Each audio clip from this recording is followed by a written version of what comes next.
tutunira kyamulinga essalambu eryenseke ne tulowooza nti ekiri atabale kyekiri n'asigadde waka gwali makaago nga tumanyi nti Uganda eri mu katabanko kootalabangako olw'okuba tulina kiraba maka w'otudde kitegeeza nti naawe gw'omu ku bano olugero gwe lugamba nti olunattawamu olusooka muziba nnyindo olugero luvunula luta oba lulombo luta ekisolo kye bayita embwa maguja mu nsi yonna kikyasinza okuwunyiriza kiwunyiriza mu bbanga lya bunene bwa kilomita n'okusukkawo kisobola okuwunyiriza ensu ezisukka mu 5 mu ddakiika esooka neyawulamu lusuki lweyagala okufuna naffe abantu butyo tusobola okuwunyiriza tusobola okulaba n'okutegera n'okwawula ekibi n'ekirungi neffe bwe tudda mu Uganda olugero lutukwatako tutya nti bannayuganda ebintu byose ebitibahabulwa lutabayisirwa nsi yaleta muzezidde nsanga bisibe nanyini toilet byakola okweddiza eggwanga ng'asimba buli wamu amakanda tuganya obitunuulira wabula ate tutandise kwerwanyisa ffekka bannayuganda nga twekasukira amagi naye ng'oli omubuuza kasukira eggi lwaki takozesa bwongo bwe na mutwe gwe na nnyindo ye kuwunyiriza kiki ekyamu kigenda mu ggwanga tasobola kitegeera ekiri atabale kyekiri n'asigadde waka gwe munnayuganda ali alowooza nti gwe wooli oli comfortable nnyo kubanga Museveni akuwa obusente bakukozesa okubeera mu mbeera z'otamanyi nti nkyamu ojja kufuna obuzibu n'okusinga bano abategedde yensonga lwaki ffe tujja ku mutimbagano okuyisa message zino abantu bazitegeere abantu bangi tebamanyi bintu bigenda mu maaso mu Uganda naye wetwogedde essaawa zino njala mwetegeeze buli muntu ali mu Uganda ekitundu w'otudde naddala mu Buganda amagye kati gasinga abantu obungi abali mu ngoye eza bulijjo abali mu ngoye eza bulijjo abali mu ngoye ez'amagye bangi nnyo bonna bakola mulimu ki kubanga Museveni akimanyi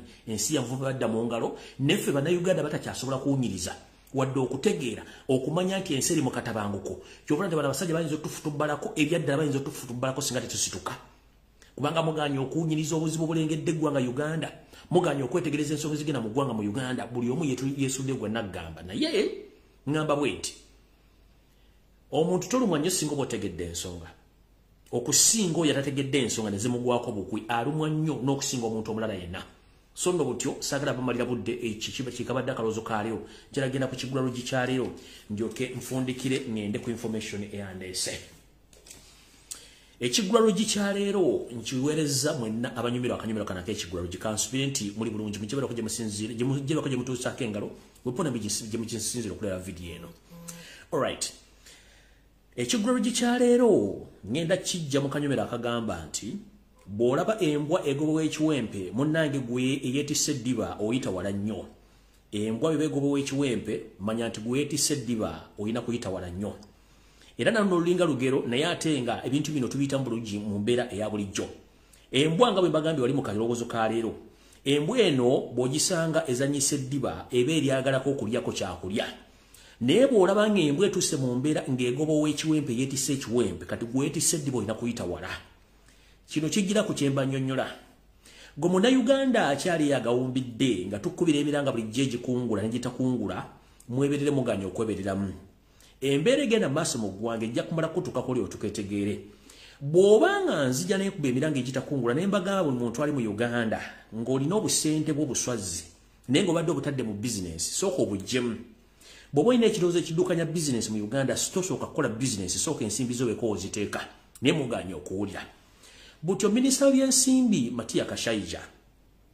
olunaku lwa jjo yavuddeyo bulungi nnyo n'agamba nti eggwanga ye talina nsimbi zisobola kuddukanya gavumenti kati bw'abanga minisita ow'ebyensimbi avudde n'ategeeza nti mu ggwanika lya Uganda temuli nsimbi nga mukimanyi bulungi nnyo nti gavumenti eyimiriddewo ku nsimbi esolozwa mu misolo weppona ezo ezeewolebwa naye n'avayo n'agamba nti talina ssere ziddukanya ggwanga kati gwe oba olowooza lunaku ky'okuteeka ensimbi zo mu bbanka kati gwe oba olowooza lunaku ky'okutandika bizinensi kati gwe oba olowooza lunaku ki asuubula nga nebyosuubula tusobola kufunamu kigulira magala ddiba embeera bannayuganda gye mulimu ey'okwebuzaabuza ng'afukaanaba kubanga mwagala okkeera okuva mu maka gammwe ogenda okukola temwagala kubeera waka nga temaze kusoma mbeera yensonga lwaki osobola okukola emyaka 10 mu bizinensi naye nga toguze mu poloti yensonga lwaki osobola okukolera emyaka 5 bizinensi neesanawo nga tewali akubyadde ku luyi kubanga muganya okutegeera tugamba nti ensobo ekyusa maaso nga n'envuba okyusa mulaba nti abantu balandise okudduka mu kibuga mu akeeri naye ekyali abaza ensonseka olw'okuba nti balina obuswazi bugenda kuggwaawo kubanga indicators oba obonna bonna obulaga nti economy egudde ensi egenda kugwa byenfuna bonna bulazi ne minister engineer avulira baga nti ekizibu kiriwo ekitimuganyo kitegeeza nti mweke nyini muliko ekizibu kati bwobanga economy erimu kugoba government esolooza omusolo mummwe nga mwate bagusolozaamu mwefudde bakagubiru ng'ejjindu ly'enkoko ng'ate mutandise oga nti mugenda kukola business nga leze mukola muti mwekisente gye mugenda zijja n'amagoba gye mugenda gajja mujja kuba bulungi bwobanga bank ekujjako almost 30% interest ku sente zoba weewoze n'oziteeka mu business naye ng'ate buli mwezi baagalozeeyo sente nga tukyasobola zifuna bwabanga minisiteri y'ensimbi abulira nga talina sente zidukanya ggwanga kati gwe weyitaani agenda okukola business weyitaani agenda okusuubula kitegeeza nti gwe ogenda oddugwamu kubanga yo enkwa terima enkwa etambulira ku nte kwebanga erina okunywa omusaayi ate naye enkwa wabeerawo obunyonyi obujja ne bugwa ku nte eyo ne bulyako enkwa ezo kati ye sisitimu eri mu Uganda nga tonneefuula mawaggali oyinza okifuwa ng'okizza munda nga tonneefuula mawaggali oyinza okifuwa ng'okizza munda kale butyo mbagamba buli muntu tegeeza munno nti Uganda weeri gowogirabira nga baga nti Uganda eri bulungi Uganda teri bulungi byanfuna kubanga esawo nayo egenda kugwa awo nno bwe mbagambira nti Uganda eri ku layini emyufu esemba byenfuna yensonga lwaki musajja mukulu muzezedde ensanga bisibe ali mu kukwata ku bisubi nga atandise n'okkuba emiranga egitakungula awo nvuddewo ngenze ku vidiyo yandeese saagala kulwawo oba nsooke mbayiseeyiseko eno mpolampola tulyoke tugende ku vidiyo bulungi eyandeese kansooke mbayiseeko eno ku speedi mpolampola alright kansooke mbayiseeko ku speedi mpolampola tulyoke tugende ku vidiyo eyandeese entandise bweti gwe munnayuganda yena ayagala enkyukakyuka ng'oli wa national unity platform oli wa people power nkusaba n'obuwombeefu zigizaga katemba yenna yabadde mu parliament yabadde staged managed era yabadde stand nkiddamu abasharinga video n'ebikondi byabadde mu parliament ngenda basa wala kubandi yona alisobola kujja yenna yabadde comedies abadde diversion ku diverting abantu bajja ku nsonga z'amafuta ba Museveni pressure muri bubi abantu bonna bagenze okukiika mu yala balondeddwa Museveni yali yabalonda dda era nga balinze kulikirira mu kalulu kali just kuyita mu buyisi ng'ekyokola bakimanyi kati okatemba okusitula box ne wekuba ebikonde ina abadde muteeketeeke bulungi nnyo mbasaba temuddamu kutambuza bintu byaki ekintu kyonna ekiri mu parliament ekirimu NRM temutegana bali bayagadde bajja ku information ekwata ku mafuta nga pressure muri bubi n'ateekawo katemba wa parliament Museveni omuntu yenna agenda okukiika mu yala aba yamusayiningidde dda eno beera process kutuukiriza mukolo kubanga already sente ziba zayise dda abagenda okulonda bagenda kulondebwa njala kubuuza bonna Museveni bewandako edduso tebayiseemu lwaki bana balesa katemba mbalwana bo baali bewandisiza ngera basibidde kwani olukuba kuba abadde tebalina support kitegeeza temuddamu kusharinga bintu bya kisiru ezo diversion ne stunts zebaakoze namwe ne muzisharinga eyo tekyali parliament eri factory y'ababbi etulamu abayita bayintellectuals nenga bomubuuza ensi bwetambula yafa kufuna musaala nkatambaye na kikigenda maaso okujjako baga ndi enkyamu gye muyise etteeka ne bajja so ezo stunts ezali mu parliament ez'okulonda please temusharinga wadde commentingako ezadde stunt ne diversion ebyadde mu parliament please temutegana kutusharingira bintu bya kisiru awo nvuddewo ngenze ku nsonga endala ensonga endala ndowooza njala tegeeza yoseti bahabula otabasa mutano wa kalekezi video tendaba nkyali ku information gyembawo air speed ndowooza nabategeezezaako ku nnyonyi eyagudde erayisa obuzibu ne bategeeza nti abantu nze nnyonyi gyasooka konfaming kweyaleka abantu 7 naye ekikonfamingiri okusinzira ku sosi ez'enjawulo ennyonyi zaali 2 era abantu 22 be baatokomoka mu nnyonyi ezo era nga information entuufu ey'abantu bano ndowooza abantu bali ebbombo mwalabyeko ennyonyi nga zisomba abantu zibaleeta emirambo ne fun enough ennyonyi zino okuleeta emirambo ekisinga okusesa nti box bagireeteddemu emirambo 3 gwe noleeta n'emirambo gye nti mugiwa kitiibwa abaana mwe mubakozesa ali ne mutapa wa kitiibwa ennyonyi buli box yagiddemu emirambo 3 kati abaana 22 naye nga eno embeera eyabadde ebbombo mu balakisi nga baleesa emirambo egyo ndoza mugira bulungi nnyo batukubyemu Kongo mugira bulungi nnyo zisomba abalwadde zisomba emirambo wano ennyonyi zabadde David drone yange yadde empaddeko ennyonyi emu n'amannya n'abantu ababaddemu ne kati embeera yabadde bombo mubalaks nga baleese emirambo okuva e Kongo bali mu kwerolera ogiwulira waliwo eyegenzo ogiwulira ambulance zisomba bannaye helicopter eso okuva e Kongo wano ebbombo ekiri wano bannaye anti obalaba awo saagala balwisaawo nnyo saagala balwisaawo ku kyebbombo kuba mulinadde nga bawadde bulungi nnyo mutegere ensonga nga bwegenda mu maaso ekyo nakyo mukitegere bulungi nnyo njala kubayisa mu bwangu ndyoke ngende ku information endala yandeese alright njala soka tegeza bannayuganda mwenna abali mu Uganda ennaku zino bambega bangi naddala abakazi nafunye information ku mukyalo bamuyita Nasali Joyce Mbega Nasali Joyce ono ngenda basomera ne numbers obo omusanze wonna mu restaurant mu bbala manya nti si muntu mulungi ono mukyala Mbega ono mukyala Mbega Nasali Joyce abegere ekitongole kya ISO era abega abantu bangi nnyo abagudde mu buzibu nga tebamanyi enamba ze ez'omukyalo ono zatera okukozesa okusinzira ku drone yange enamba ze z'essimu zatera okukozesa akozesa 0772 52 2215 ne 070115 22 21 mukaga yesembayo ze namba omukyalo ono zakozesa bamuyita Nasali Joyce ono Mbega abegere ekitongole kya ISO naye nga abantu abasinga obungi batema abera nnyo mu restaurant mu mabaala ne masaluni oba ne mu bibanda bya firimu by'emipiira mwegendereze nnyo abantu oyo mukyala Mbega okusinzira ku sources zange kubanga abakati ba Mbega tulina bakola ki bababwaba njala kusobola kuyita mu bwangu nnyo okay ne ba Mbega babalaze abamu abakoda drones nabo mbategedde bulungi nnyo eneyo njala kuyita mangu kipayo kyokka tugende mu maaso kandoza kantandike video eyalero eyandeese kansubirenti yoseri kuno kwoli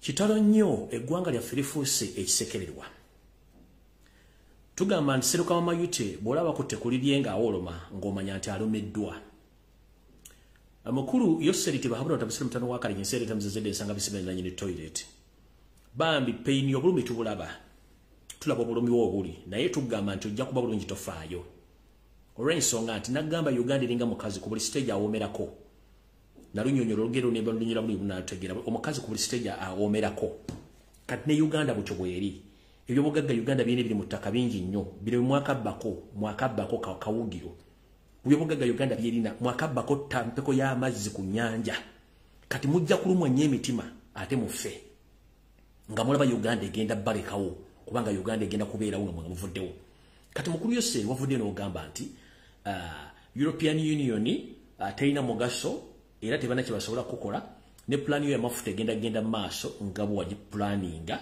kubanga gwe toyina kyofaayo ku bazungu tona kyobaagalako ekibuzo kyange kisooka kiri bwe kiti bw'oba toyina kyoyagala ku bazungu nga mafuta gago era nga ne ssente zizisima pipeline wandibadde tokola statement yonna wandibadde ogamba bakozi bo ne bagenda maaso n'okusima omudumu ogwo ne bagutambuza so si kuva mu public ate complaininga nti amafuta gange era njagenda maaso nga tembo yabadde no ekyo kisooka wandibadde tosindika ba boda agenda kwekalakaasa aba isu ne bagenda bekalakaasa ku kitebe kya EU wandibadde tobasindikayo singadde tolina bulumi mu mutima ekisooka ekino kyo kimaze njala kusooka kusomera abantu mwenabo olya bulungi waliwo mbagambire mu kikulu logishanti onattawo mbalusooka muziba nnyindo njala sooka babuulira akakiiko akaatwala amafuta ga Uganda era akagatwala temuli musajja muna Uganda n'oku bonna kabinja k'Abanyarwanda abasajja beesetinze buli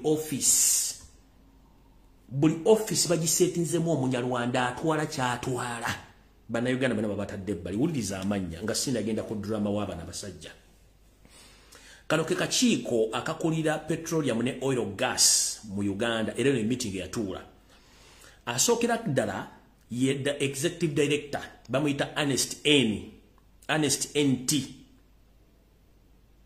Lubondo Ernest NT Luwondo musajja Munyarwanda ye executive director oba gotita ED. Irumba Bridget director exploration muchala Munyarwanda. Nekubera ko Dozis aine Mugisha director refinery transmission and storage. Nekubera ko Penina ayewa director technical support. Nekubera ko Dr. Joseph Kabusheshe director environment Munyarwanda. Nekubera ko Justin Kasigwa Agaba director matter management Munyarwanda. Nekubera ko Pamela Mbabazi oil welfare development Munyarwanda. Nekubera ko Martin Mohanji police formulation analysis Munyarwanda. Nekubera ko Wilson Bahati Kazi physical director Munyarwanda. Nekubera ko Jackson NM Byaruhanga and Jackson Mwakili HR ne Munyarwanda. Kubera ko Robert K Mulisa and Speciosa Twina Masiko land rights and survey. Asembayo ye Byaruhanga Musime Chris production. Akachiko kabantu 12 tekuli wadde omusajja omulugwala omusoga omuchi konna akachiko kabasajja Banyarwanda. Kyavudda kuganti amafuta gange nibo gatusogga mugamba togenda gasima gatambuza nagamba nti amafuta ga Uganda siga Uganda kati mukulu njagala osale pressure oyina betuyita ba strategist bali 20 bona basajja Banyarwanda nga bali buli mwezi basosola milioni 3 beba badde babega okukola emivuyo na mu Uganda ngenda kunnyonnyola ensetegeere kuba nazze ku expose ngaliro Museveni alina abasajja babeta ba strategists bane batesi ababuli kikavuyo kona akali mu Uganda nga Museveni akafunamu beba staging stunts zino beba staging projects zonna ezikola ensimbi n'okubuzabuza bana Uganda n'okubajja mu ensimbi bone beyoyo musimbi betu taba strategy era buli jomba buuza bani aba planning la Museveni diversion zino stunts ne project eziretebwa kati mu project zino mwe muri project zino njala muziwulirize bulungi njala buli mwawulirize bulungi nnyo barabasajja ba strategy sama 12 basajja Banyarwanda omulimu go basoma kusoma kubuzaabuza na kucyankanya kuteekawo business zitaliwo okufuna mu nsimbi kumira government mu buyinza mwe muri project ya senyiga 19 lumima mawugwe bale baji designing mu Uganda kuba tetwaida 19 mwe muri Ebola gobade ba designs Ebola yabalemye era Museveni ali furious nnyo kuba nabavuka babadda wa milioni 30 buli mwezi era mu bavuka mo bali mu IT mu State House ne Kokero House aba mu ba strategies 20 Museveni agenda batta kubanga ba mafia mwakozesezza okuba wa virus Ebola kujispreading mu Uganda aba wadde enfu kati Museveni mulabisa nti abadde ateekawo ekintu ekifu kati bagenda batta kyonki babuulidde bwomanyi nti oli kakikoko nakabantu 20 ba strategies ba Museveni abamuwadde embalembe y'Ebola ne mugula virus enfu etaakoze mutere mbinyuke mu nsuwa ng'obudde bukyala kubanga bwava yava agenda batta ate wanjogera saazi no Yeseri oli bombo oli mu meeting kati ngenda kujja nkwabye Yeseri oli mu meeting ebombo ngenda kujja nkwabye bane balese business y'amato gifosinga kubazadde bane balese children vaccines mu masomero ne body organs bano ba strategics Museveni basasula milioni 3 katandika butandisi awo nvuddewo kati ngenze ko kyandese Yeseri wagambye tolina pain yonna the Europeans are useless, they are myopic, they are idiot. You will go with your program as it was planned in time. So, njala kuboza ekibuzo kimu. Obulumi obujja wasinga European agent masima mafuta era nga total evude mu business. Obulumi obujja luddawa. An informed person kyaba akola alina kusirika n'anoonya other ways of doing business, not coming on media to blog around as if you are intimidating those people. Please, omuntu omugezi tajja kuleekaana akola bukozi bantu kibatamusubira kola. Kati lindako. Waleta ba boda boda ne kitakola bulungi. Walesa abana b'amasomero ne mbalimba. I'm here to inform the public. Bana abaana tebazinga bajidde kwekalakasa na mafuta no. Bana abaana babalese nti bagenda kusinkana prime minister akakika akakulira abayizi mu ggwanga lyonna. Nekisoka njagala kwebaza nnyo abasajja ba strategies ba Museveni kireka mwamuko wadde temwangala. Mukimanyi bulungi nnyo history n'amateeka ga international gasoma gati nti omuyizi yenna ataweza myaka 18 takirizibwa kwekalakaasa ku nsonga zonna z'ebyobufuzi. Omuntu akirizibwa ku international level okwekalakaasa nga muyizi ye muntu wa university oba omwana wa university. Kati Museveni okimanyi bulungi nti mu myaka gy'ekinaana wakozesa baana okuwamba Uganda, wakozesa baana. Kati olw'okuba nti bano mwina kao mentality nga ne brain za monki temusobola kulowooza nga mukola. Ekyo mwakoze bakiyita child abuse mu international law mu Geneva Convention. Omwana omuto mayina takkirizibwa kwetaba mu any political game or any political drama. Bano abaana be mwaleese nga baba one omuzadde yasindika omwana ku ssomero agenda asome amanyi ali mu kisulo ne mumujjayo agende yeekalakaase without his or her notification. Singa omwana afuna accident, who's going to be blamed? And the message again the master. Second, mukimanyi nti Geneva Convention laws ezifuga amate ezifuga abaana omwana yenna mayina takkirizibwa kwekalakasa mu kintu kyekyo kya bufuzi. It was a mistake. Already abasajja bano bali bakunoonyaako ekizibu yeki ku proving nti ne mmaji wakozesa abaana bato wakibajjidde bulungi era bakuzanyidde omuzannyo guno. Mwebale nnyo mwatuyambyeko bulungi nnyo kuba buno obujulizi bwatuuse dda. Ekyokubiri, njagala osooka weebuuze lwaki Uganda bwe yagenda mu longest lockdown emyaka almost 3 ng'abazadde tebakola, abaana tebava waka, abaana bennyini tekuli avayo kwekalakaasa nti babasibye ebbanga nti tebasoma. School fees ziri waggulu, tekwali yali yeekalakaasiza nti school fees abazadde babongeza school fees. Emiwendo giri waggulu tebalaga nti yeekalakaasiza lwa miwendo gyaggulu. Buli kimu mukiranga bakola ebintu bino nga tebeebuuza lwaki babikola. Kati ekisookera ddala kiki ne kibuuzo. Museveni okimanyi bulungi nnyo nti okuleeta omwana w'essomero ku kkubo nga mayina musango gwa naggomola eyakubalidde ekintu neyakubalidde ekintu kifu. Ekirala okimanyi bulungi nnyo nti buli lwokola ekintu kyonna ne kisukka we kirina okubeera oba okoze ekintu ekijangulu kufa kitalina mugaso. Wayagadde okulaga European Union nti citizens are concerned but citizens are less concerned.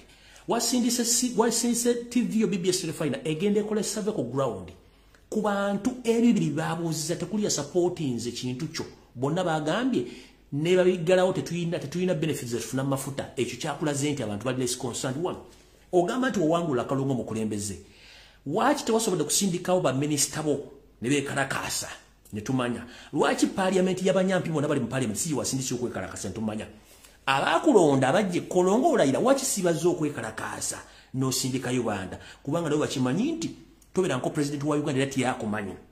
Ngera kubuuza NRM yakulonda mu nsi yonna gyoga Uganda lwaki kizo sindise n'ogenda ne yeekalakaasa kyekibuzo ekisooka. Oba baminisita bo abasukka ekinaana lwaki si wasindise ogenda okwekalakaasa.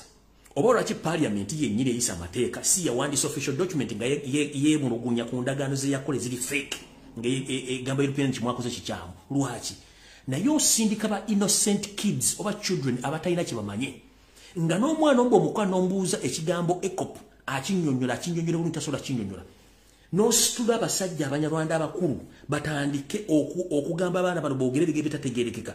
Kati listen, kati abantu bano ono omusajja mukulu nesooka mutunuulye entunajja ono musajja munyarwanda mutunuulye musajja munyarwanda akutta omwana w'omukazi innocently kyawayo takimanyi kubanga bo bajja kubba ggwanga. Kino kiki mwadde muwaayo era n'omwana asobola okunyonya ekigambo ECOP n'akitegeeza ensi kino ekitegeera era n'omukyala w'epyeno yazirisiivinze ebbaluwa yagirisiivinze ku lwani ekyo nga kiwedde. Njala sooka kuba ono omukyala mumulaba bulungi nnyo. Omukyala omulaba avuka abaliko babiri bonna bavuka ba ISO. Ono omukyala y'omu ku basirikale aba ISO abakuba amasasi mu kwekalakaasa okwa 21 nga Kyagulanyi bamukwatidde e Busoga. Oyo mukyala gumulaba oyo muddugavu mukyala wa ISO ye yalimu ku bantu abakwate mundu bakuba abantu amasasi mu Kampala wakati oyo. Kamuzuminge mulabe mumulaba bulungi nnyo. Oyo mujjemu yekka single handed oyo mukyala wa ISO mujjukira okwekalakaasa Kyagulanyi nga bamukwatidde Busoga yoyo mukyala omu ku bakwate mundu ne bakuba amasasi mu bantu yoyo mumulaba bulungi nnyo oyo mukyala wa ISO yomu ku bakwate mundu mu kwekalakaasa koloba mu 2021. No, 2000, is it 2000 what? 2018 lindako. Wano lubako ataruba Kyagulanyi Center. Did nizo kubanga zinvudde moto. Lubako ataruba Kyagulanyi Center. Eba mukwatira, is it Luka, ya. Mukwekalakasa lubako bamasasi. Oyo mukazi yennyini yebuyomu ku group yali ekutte mundu ezakuba amasasi mbantu tuzamule bulungi nnyo. So byebuzo byembuza mu 7 nga temunakola bintu bino. Twagala musoke mwebuze ebintu bino. Abaana bano muleeta okukola emirimu gino mubaleeta kukola mulimu ki? Mubaleeta kukola mulimu ki? Bawo bakazi batu ne basajja batu. Mumazo batu sekolo mubawa soda. Ask yourself, I'm not telling you. Bagenda kukola ki? You are the one representing them today here. And in the history is that you are here. Not that you are not special. Eyo sagala balu isayo. Ng'okimanyi bulungi nnyo eyakuwadde advice eno okuleeta abaana bano.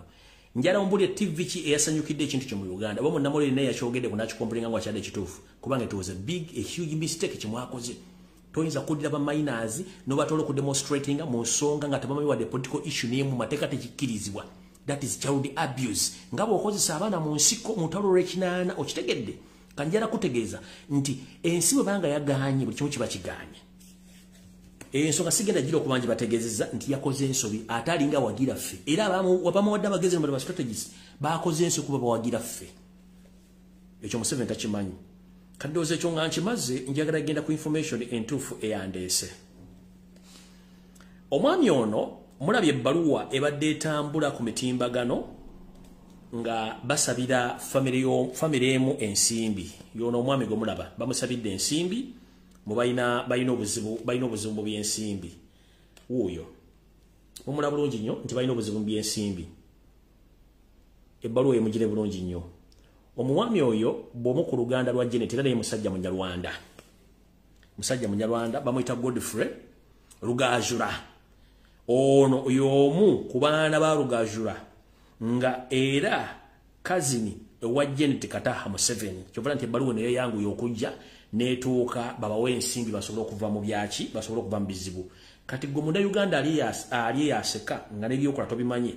Ngera kutegeeza nti ono Museveni tana kyakwagaza okujja kukutwala ensi yammwe ng'obudde bukyali. Bwe nvaawo ndowooza njagala genda ku nsonga enkulu ezandeese. Alright. Kati video etandise eyandeese olwali. Wali njagadde kuyita obuyisi bawa information. Tugenze mu maaso. Tuvumirira ekikolwa ekyokuteeka eggwanga mu ntata y'okutiisa abantu buli kintu kyonna eky'eggwanga. Kino kyonna kivudde ku mbeera nti Museveni takyaswalawo aswaza buswaza. Naye nga sinagenda wala. Abantu abali ebwayiise Kaleerwe Matugga paka Bombo. Ndowooza Museveni mulabyeko akawungeezi ku ssaawa wakati w'essaawa 12 ng'ayitawo abadde ayolekera Bombo. Kyabadde anoonyeyo ngenda kibagamba wenzijaawo. Obujulizi bwe buli munampa video bamukutte ng'agenda kwezi essaawa. Agenze essaawa ndowooza nga 11 atuuke Bombo balina meeting ku ssaawa n'ekitundu ngenda obategeezaako. Kati ntandise bwenti video. Eno message njagala egende mwenna eri abazadde ba Uganda. Naddala bazaala abaana ng'omanyi mugaso gw'abaana. Nkulamusizza nnyabo n'essebo kansubire nti oli bulungi. Nange ndi bulungi munnange. Ekindeeta nno ku internet kuno okuleekaana oba okwogera ensonga zino si lwakuba nti sina ebyokukola mbirina naye nnumirirwa nnyo ezzadde lya Uganda kubanga nkimanyi nti ffe tusobola okuvaawo naye abaana baffe ne basigalawo nga baddukanya eggwanga eryo. Kino kye kiremye Yoseri ne famire y'okutegeera nti ensi tekungulwa tugikyalako bukyazaako wayagivira tuli mukka. Ne bw'ona okola effujjo okutta abantu Katonda yabateekawo bannyo tebajja kuggwa kuba obuto olwaleero enkya bazaala 10. Mukulu Yoseri njala kutegeeza nti enkwe zemukola ne mukazi wa Janet Kembabazi Minister of Education okutta abaana ba Uganda bakendeeza mu nnamba. Ekyo tenyina kye kigenda kukola kuba tosobola kukyusa nsi nga Katonda bwe yagiteekawo. Okujja nga gw'ogamba nti oli immoto togenda kufa. Ekyokuleeta abaana ku street okwekalakaasa olukwe Janet kennyini akimanyi naye yennyini ng'engeri gye yayika Windows ne brain za monke tasobola kwebuuza Minister of Education. Why should I allow these minors to go on street to protest? She knows it very well that it's a crime against humanity. Era kimanyi nti that is child abuse. Era musango amaanyi nnyo n'atakikola. Ye n'ava buvi mu bbanga n'alabya mugende. Ekisookera ddala. This is to inform the public. In Uganda, any demonstration is prohibited. Okwekalakasa tukuna mu Uganda kuli prohibited. Bateekawo n'etteeka lye bayita public order management. Public order management etteeka lye baliteekawo nga tebakkiriza muntu asukka mu omu oba mu babiri kuyimirira ku nemba mu discussinga family matters basobola obayoola. Wulira mpuliriza bulungi. Mu Uganda mulimu etteeka lye bayita public order management. Etteeka lino lyayisibwa nga Kayihura akyali the Inspector General of Police. Nga bagezaako nnyo okuwera abantu mu Uganda abayimirira abasukka mu babiri okwogera ku nsonga zonna nga kimenya mateeka. Mu tteeka lye limu libateekawo nti buli muntu yenna ayagala okwekalakaasa owandiikira poliisi esabbiiti emu nga tonnatuuka kwekalakaasa. Poliisi neekuwa olukusa olwekalakaasa oba neekugaana. Kati mukulu Yoseeri tibahabulwa ne mukyala we Janet Kebabazi Mama Assassin. Njala kubuuza. Mu public order management ebbaluwa eyakkiriza abaana bano okwekalakaasa ba minors yeri ludda bwa gye muwadde police. Where is the application? And he was behind who led that demonstration? Because you can observe ISO agents, SEMI agents, and UPDF officers, include those people who are in what? In civilian uniform, in civilian what? In civilian dresses.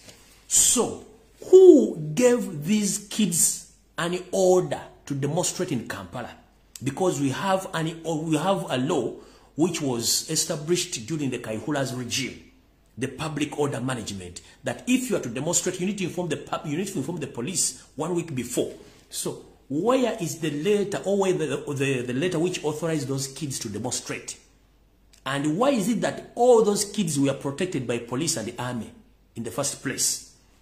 Kati omanyimu mwe mwerabira nnyo nti mukola ensobi ate ensobi muzikola ku nsobi network mugireke bagikwate mu kitu kimanyi bulungi gye bagikwata muzinjagala babuuza ibuuzo bino mwanze banzija n'enkola okunoonyereza kwange n'embuuza ibuuzo nyira babuuza mu Uganda okwekalakasa kimenya mateeka bw'oba ogenda kwekalakasa owandiikira poliisi wiiki emu poliisi neekuddamu ekukkiriza oba nedda naye mu tteeka lye limu mwaka waira akagamba nti mu Uganda tebakkiriza muntu kuyimirira abantu basukka mu babiri emunyumya emboozi kimenya mateeka kati bano abaana be mwalese okuva mu masomero application yabakkiriza okwekalakasa mu Kampala yavuddewa ani yagibawadde musobola gitulago saagala mu giforging nga njogeddeko saagala mu forging order eyo nga njogeddeko kuba mwesiriwaza nga bafuka banaaba kubanga bwe nayogera ku order ncha mujja giforginga mujite ku mukutu ndi yele gitobadde olukusa okwekalakasa teriyo kuba temwagitaddeyo ekikibuze ekisooka ekibuze ekyokubiri twagala kubuuza twatandika ddi mu nsonga z'eggwanga okuleeta mu ba minors abatasobola na ku-explaininga kigambo kibalimu abo abaana bali well versed ne ECOP bali well versed ne oilo bali well versed ne situation ogenda bba mu Uganda mu nsi ezirimu abasajja abakambwe. It was a huge mistake okuleeta ba minors ku street bw'osanga ensi ezirimu abasajja abalina emitima avuga loole n'agijja gy'agijje n'ayingira mu baana n'abasaabala ng'ayagala kuteeka gavumenti mu kattu. Then amasomero HM no bako pressure, government no bako pressure, ne police no explaining lwaki mwaleta ba minors okujja ku street nga manyi tebakkirizibwa mu mateeka ate nga ne kyebakola kikyamu. Singa muwadde mu nsi nga Egypt, simanyi Morocco, simanyi Nigeria, omusaya abadde asobola okufuna ekimotoka ky'amata oba ekimotoka ky'omusenyu n'akireeta nayo kasaabala abaana abo n'olyoka owulire nga bwe zivuga. Then because Uganda twakuzibwa bulungi nnyo buli kimu tukiraba nga bwe kiri ekyo Museveni kyamulema okutegeera. It was a huge mistake. Singa twadde mu nsi ezirina basajja abaasala leerwe yabadde asobola okufuna ekimotoka naga kati ngenda kuzoganya gavumenti tugende mu mateeka najja n'asaabala ne bwattako abaana basatu. Eddie Master wadde ojja kubuulira abaana engeri gye baatuusemu ku street okwekalakaasa abazadde wadde ojja babuli Museveni wadde ojja tubudda lwaki abaana mwabalese ku street. Naye ekyo kubanga Bannayuganda twakozebwa tulina empisa muganya okututegeera. Banayoganda balinga salambwa okola buli fujo nga bakola. Then the moment they will bite you like this, you won't like it. It was a huge mistake. Whoever advised you, it needs to be in Muliro right now. It was a mistake. Musenjamu.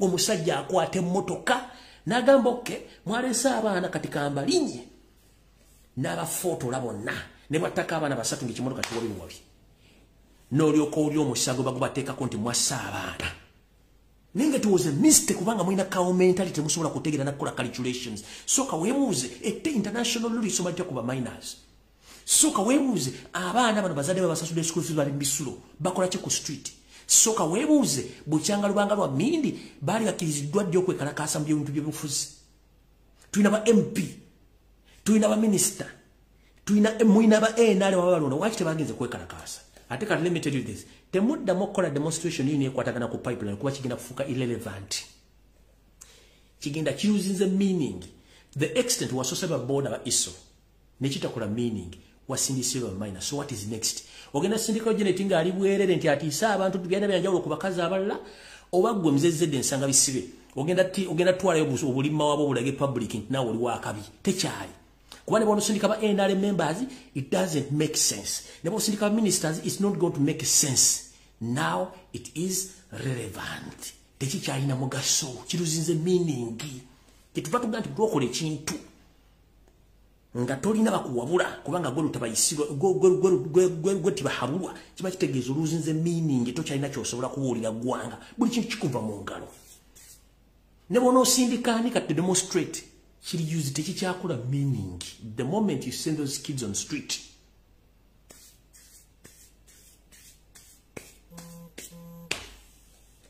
tekikyakola meaning it doesn't make any kind of meaning right now. Ketuita something losing meaning over relevance. Katekichanda gwe kenyine wono jango libwerere tekikyakola makulu. No balajere tinajja natulaga ensusu tie tekikyakola makulu. Oba muhozi naletenga labinga nywedde ttondo tekikyakola makulu. Oba lwabogo musezi najja tekikyakola makulu. Mwame esinga ne first move. Yali ino kubera diplomatic.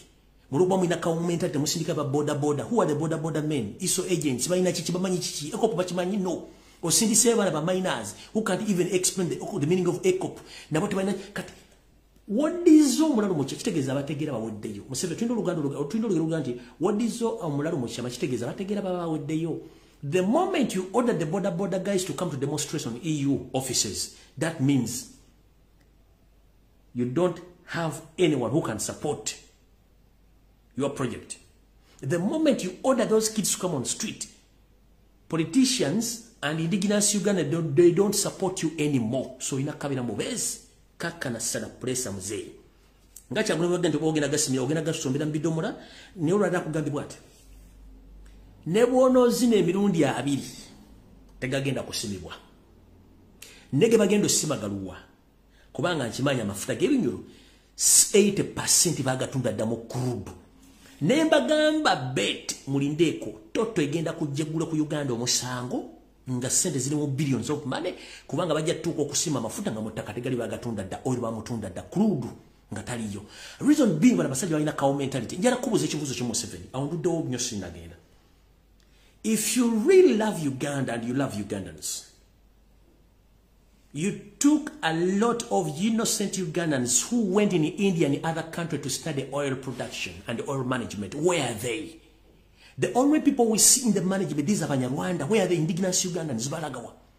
Mwasindika abana ba almost 12 bagenda basomi bagenda India wa okusoma oil and petroleum explosion. Baliruda, where are they? We see Banyarwanda in the offices. Where are they? Kubanga muchimaiti muina kutega abantu katambala ku mutwe. The reason as to why you don't love Uganda because it's not your country. Mwajja kubba. Ekisembe kinjira okulagira ku mafuta kiri bwekiti. Bobango badde Uganda, ngoyagala Uganda. Kichecho kujisa mafuta gajje bunyoro, ogatwalo gateke Tanzania. Kubanga wali balira tebuzibo. Oyara kungamba nti muyata twasobola kola mu kitu ita refinery. Refinery bagikola creating emirimu gisobola osuka mu kakadde. Ate Uganda tulina companies ezetagalo materials eziva mu oil nga raw materials bazijja mu nsi za Bulaya nzija Russia, Brazil, mu America, mu Middle East. Nenga ate crude oil yennyini alimu raw materials esobola kusupportinga industries za Uganda 100%. But now wasana mafuta gatwala Tanzania kubanga otyokola refinery to employ Ugandans, and you keep on opening companies, labor companies to export indigenous Uganda to go to Saudi Arabia and other countries. Who's fooling who? Alias was that. Refinery jumani mugendo kole Uganda. Jeri esobola okuemployinga abantu mu akakadde k'abantu across the country. Ngane business mu Uganda abayina factories ezifuna raw materials okuva mu oil bandi badde babesinga mu Uganda okufuna raw materials ezo. But now muri awo mukola companies tolaba na Uganda mu slavery chokanga resources Uganda zirina zisobola accommodating abantu bazo. Oyina ajja mu parliament aganti amanyi economics simanyi yasoma. The problem we have in Uganda kuzibe tulina bebayina PhD bayina masters n'abasamirira ng'obugenge basobola ku exploring nsonga zino. Nembu yasoma okusoma kuyamba kutegeera kuyamba kuwandiika na kusoma amagezi tuzalibwa nago. Oil refineries nga bagizimbe buno ebadde esobola okwemployinga akakadde k'abanna Uganda ng'ate ne factories ezinonya raw materials eziva mu mafuta zandibadde zifuna raw materials ku low cost. Bwe zifuna materials ku low cost kiba kitegeeza nti cost of production egenda kubeera wansi ne cost of products egenda kubeera wansi. Kakitegeeza bakonsumva bagenda kuyamba mu bintu ogula bintu nga bya layisi naye brains a monke batambula n'ente n'engalabize batambula kubanga tebasobola kubala bintu bino. Kati badde mu Luganda lutofu bannange siri wano okuvuma nako jereka ninjala tegeeza ggwanga omusajja ono simu na Uganda njira kubuuza ekikujjisa amafuta gafu gatwale mu Tanzania kubanga ebyo relatives bo kiki tukimanyi bulungi nnyo nti bw'okola refinery lidongoserezo ly'amafuta mu Uganda olikola ebyo lisobola okuwa bannayuganda akakadde kamu emirimu. Bannayuganda nga bafuna omusaala nga bajjako n'omusolo ekyo nga tukimaze. Bw'okola eddongoserezo y'amafuta muvaamu kye tuyita ebikozesebwa mu makolero ag'enjawulo. Gamba nga muvaamu amafuta gaddukanya emmotoka, muvaamu oil, muvaamu perfumes, muvaamu ebintu ebikozesebwa mu plastic, ebintu bingi nnyo ebikozesebwamu. Companies ezikola mu Uganda ezeetako ebintu bingi nnyo naye nga zibijja Saudi Arabia, zibijja Russia, zibijja mu Uganda. Kati kitegeeza nti Munnayuganda banga asobola okufuna raw materials ezo okuva mukulu wa Uganda oyo ng'azifuna ku bbeeyi ya layisi. Kitegeeza n'ebintu byagenda okukola mu raw materials ezo ng'agenda biguza Bannayuganda agenda bibaguza ku ssente entono. Ekyo ne kikulemu okutegeera mugatwale Tanzania bagakolere Tanzania. Ensobo ogyagala, ensobo ogyagala, togyagala. Mumukanya kukola labor companies tolaba na Uganda bweri so nga ate Uganda ng'ensi eyina natural resources esobola okwaccommodatinga bannansi baayo. Ne kubanga obwongo mwina butono temukozesa magezi mutandise kukola vurugu. Nvuddewo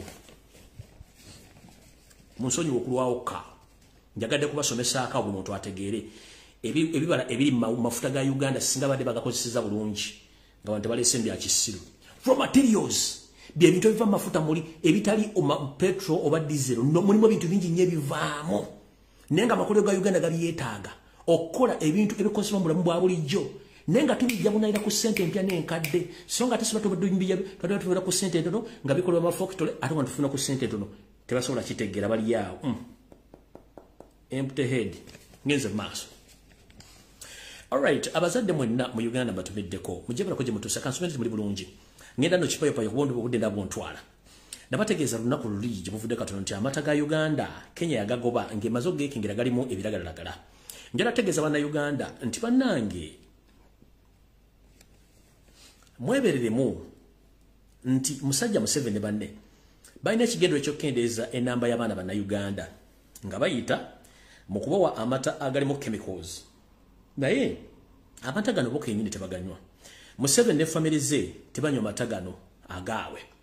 Tebanywa fresh dairy, tebanywa lota oba loto milk oba rato milk, tebanywa milk man n'amata amalala. Banywa mata ga Jessa. Nchiddamu gwe Munnayuganda ali eyo Museveni kennyini nnyini mata gano taganywa.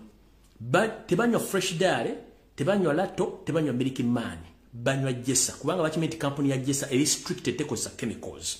Naye mmwe bano bamanya nti amata bagagobye Kenya ne mu East Africa olwogateekamu ebintu bino njala soka kubuuza Museveni. Museveni and your family, if you are not suffering from cow mentality, how dare you yourself destroy a business? This is just a question. How dare you yourself destroy a business? Can you give one single pregnant reasons as to why you put chemicals in this milk? One pregnant reasons as to why you put chemicals or deadly chemicals in this milk. What reason? Because this is your business. No one else is dealing in milk. It's your family, you, Janet, and your daughters.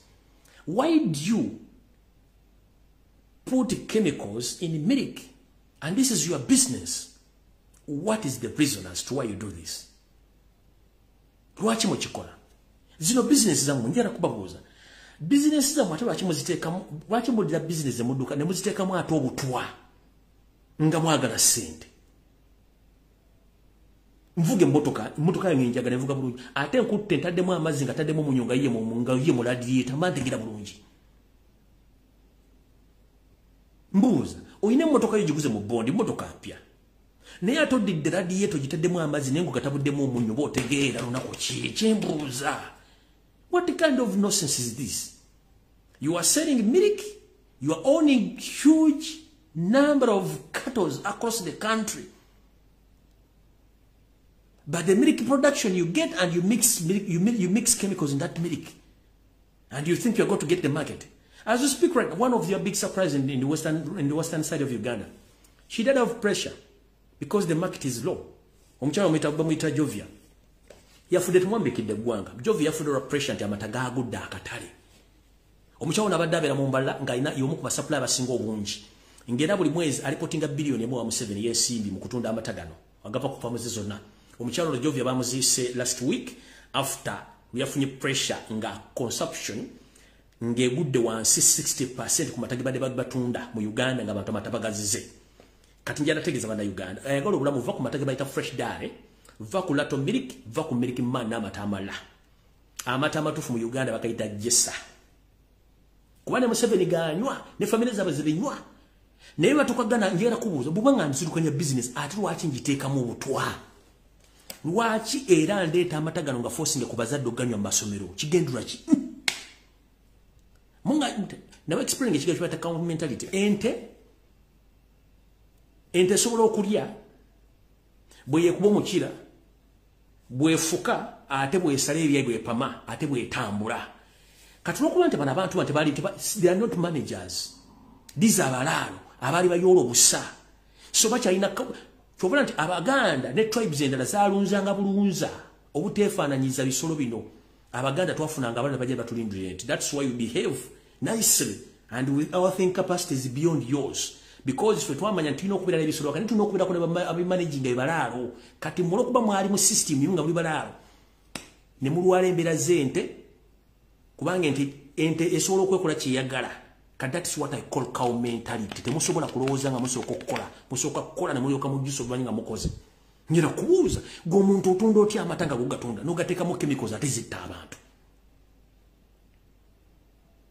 Cow mentality is the problem. You send the kids on the street to demonstrate.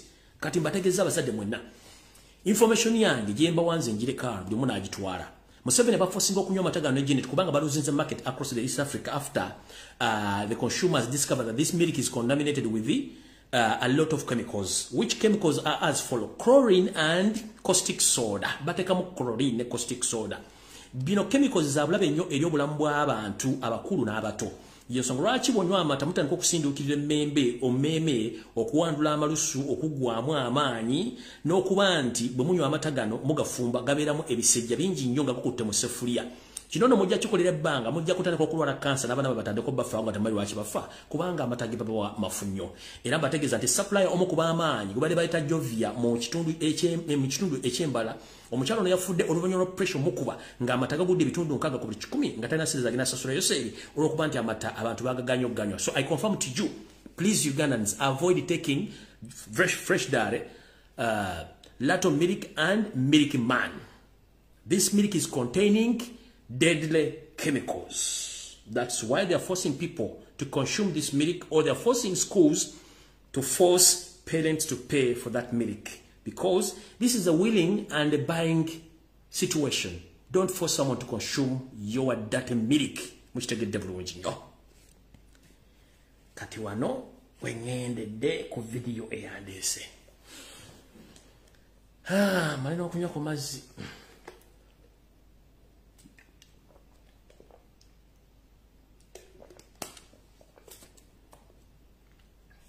Museveni manyi kuno kuwoli oli bombo. Alright, nakuzo mwezi ya 3 mulumu. Omwezi ogw'omwenda omwaka 2022. Navane bagamba nti omugenzi Jerusalem sali yafenga nakuzo mwezi 19 omwezi ogw'omunana omwaka 2022. Ne basindika buli kiyenje ne kijja ne kiyomba ne kiteekayo post ne bateekayo video enfune bakola ne bagamba relax sala pressa musale pressa nimbagamba omugenzi aveeyo ajje ku state square wayite press conference atuwe mwaka pera as simple as that. Ne bajja video enkadde zonna njagala ezo na video napageza video nkadde nze si papa yembe kwata mpola katogo nkava ku musi kadi sikaye kanjira bagamba bwotongere sawa zino mu 7 oli mu family meeting ne family ya Sale Ebombo right now. Museveni, after being invited to launch NBS TV officially, today you held another meeting at exactly 7:30 p.m. at Bombo Barracks with Salim Sale's family to see how you came out with the plan of announcing the death of Salim Saleh. Katinjala bagamba temulwana bayayi mbaleke. Meeting to their family kati Museveni aji meetings of Bombo family yo ne ya Salim Saleh batudde Bombo sazi mu Barracks bali mu kuteesa ne era mu banga tale bajja baga nti oba yafunye place oba modosiza ludde oba yagudde kabenje bayinza obutaswala baga yagudde kabenje oba yafunye kadi ya arrest oba bajja kujja bakifumbire kibozibozi ne baga sazi bali mu meeting kuteesa ngeri ki gye banajjayo omulambo guno ko kitegedde bulungi kati saada nnyo bakanyaza bana Uganda olwera kutaano lwenkomye okwogera ku mwami ono ngambadde free information esembayo nze sikyaka baletezo na video bazitenga bagamba njagala akole press conference ku mawulire obaze ku state square ajaga mulwali na kuzomwezi bweziti amanya gange nze Salim Saleh njala kuvumirira ebigambo mu Lumbuye byayogera nti ndi mulwa oba nafa abyogere nga video recording so sizino zimuletaze mufumbirira nabagamba jakole press ngabe nabagamba kuolanya nyambaga ko Dr. Kizito Lwanga nabatu bona benze mbagamba na kino kyolwali njagala bagamba temukaanana mubaleke nze nabagamba je akole press conference ayogere na kuzomwezi ngabo ezogera nga natega video abagamba nti nze Salim Saleh ebigambo Lumbuye yayogera bifu nze sifanga wendi era nze kula press conference kijja kuba kimaze egubu mu kibya ekitali ekyo bana musale press abasajja bayinale musajja musale press meeting etudulero kate sazi dali kimanya agiraba era yewunya information jenjije abantu abali ku lugudo lugende Bombo ndoza kusanga 10 mule musajja ngayita ngo agenda azibanze kubazinzo kubali zibadde 10 na agenda era kati bali mu meeting esawa znya family so musale pressure asajja ba NRM nebimbega byona musale pressure nzemba soka ku information temunsobola mwecho temunsobola awuno vudo sagala barisa so manyi bulungi nnyo orera rakutano ramkaga rasande rekomye okwogera ku bintu byoyo musajja ne video zijja kuvaayo abantu baziziza kubazi sisala mu kigambo kyange mbabuulira mukitegedde bulungi nnyo awo nvudde wongeze ku nsonga endala. Alright, ngenze ku Nyereko Muhammadi Mr. Kagigi bale ku kansubira nti oli bulungi omuziki obuwulira kansubira nti omuziki obuwulira abantu bajjeyo obukukubo ne bajjayo ebintu ebirungi nnyo era njero bepa zamwe n'abakozi omulimo ogutenkanika mubali nnyo balire ddala kansubira nti mutambula bulungi nnyo n'omwami Speed ajulira bulungi nnyo naye omwami ono tetukedde kumanya nti mu bwongo talina naye omwami ono bambi ebizibu yalina bingi nnyo. Wetogere saazi no waliwo ekibinja ky'abavubuka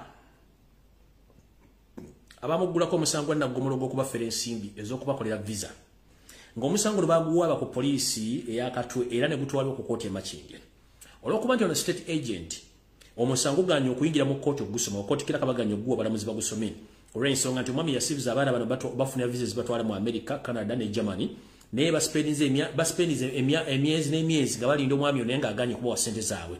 Abaana bano bangi nnyo era ng'obufere buno abadde abukolera ddala ebbanga ddene nnyo okufera abaana kanjala tegeeza kooti y'emakindye bambi muyambe musomo musango abana bano Nsereko Muhammad abadize sente za batesi bano bokka abantu bangi nnyo bazafeze mu nsonga z'ensimbi okuba nti ajja afera abaana nga bajja ko sente nenga wonye yeyita honalibo mu byobufuzi twakugambye danonya woja ekyo jja kitegeera nenga abalamuzi be makindi please mutuyambe mukwate fayiro y'abaana bano omusango mugusome Nsereka asasule sente z'abantu batukoya abantu abatubba mudde bulungi nnyo tukoya abantu ababba beeta ba honalibo ngate babbi ono simufere mulwadde mu kufera abantu nga bajja ko sente zo bakolera visa mpitirivu mukulu waliwo ngebe natandise okufuna address yo oyina n'omwana wano wakola etteeka nga toyala tusaasanye baana bo wano yes which is okay nenjolo njala kusomera ka document kulwatandise okwetoola oyina omwana bamuyita Iman ali mu student wamuzaala mukyala mu Catholic omuyita Anet ali student ndoza nakyo kitegedde engabo wakola etteeka toyala tulaga ebifaananyi by'abaana bo naye ekifaananyi kiina wano sisobola kiflashinga kubanga nkima kiyinza okuleeta obuzibu nenga nchina ne kasito tegedde nono twamutegedde student gyali location tujimanyi bulungi nnyo ya omwana bamuyita Iman mama bamuyita Aneti ali best student era ne mwana gyali n'abaana bali mu America be wateeka gugendo ozala buzazi ulinganga binyonyo ozala buzazi kati bono naye nze nkusaside musajja ku bizibu byolina ne kankule kubujja kufa place ya bwerere kankuleke bulesi mwana sigina muteeka sigina mumulisa kubanga he's a innocent boy nenga njagadde kutegeeza tukwetolodde ne passport data togifuna nadoniza mu internal affairs ne mu sectors endala mu motamu nati okufuna details za passport gyotambule kuba tujagala tujagala twagala gitegera passport gyokozesa kati beba pale bango ina identification isuka mu 3 kuba oli mukulembeze iki kitegedde ekidala Nsereko nakugamba nkumanyi from up to 0 naye nenga akasoke nkulekeremu nze wayagala nfe nekisobola kufa sawa zo bwe bakuzalira enaggulu kitawala kuba nti yali state agent nojja n'okulya ku musajja Lumbuye flats nekitawa Abdulu Nsereko Abdulu Nyereko kati nze banzala opposite musajja Lumbuye flats n'abantu abasinga bali myaka egyo bonna abamanyi abasulanga munawo kimiti flats kitawo yasulanga mu flats era wasulanga mu amanya go nga tonnafuuka Muhammad wali bali bakuyitaani si Sulaimani kiki kyakufula Muhammad Nsereko Sulaimani Nsereko kati yaita Muhammad Nsereko kuva doli mu feri ku musajja Lumbuye flats amanya gama makulu fege twatumanyi kuva danga bakuyita Sulaimani Nsereko wafuuka di Muhammad Nsereko kana wango ina Sulaimani Nsereko ngokyabira musajja bamaze ku kitawo maze ku bamuze mu bakuzalide gundi nagulu muze mu flat mu flat apartments mu kumusajja Lumbuye kuba mwabiranga mbayindi ne ba diplomati ndoza nabantu bakola mu government bibasulanga bibanza opposite musajja Lumbuye flats kati mukulu Sulaimani Nsereko wafuuka di Muhammad Nsereko kanamanya gali mu passport motambulira gwani gwebini Sulaimani Nyereko Swaitwani Nsereko oba Ibilisi Nsereko mbuza kubuza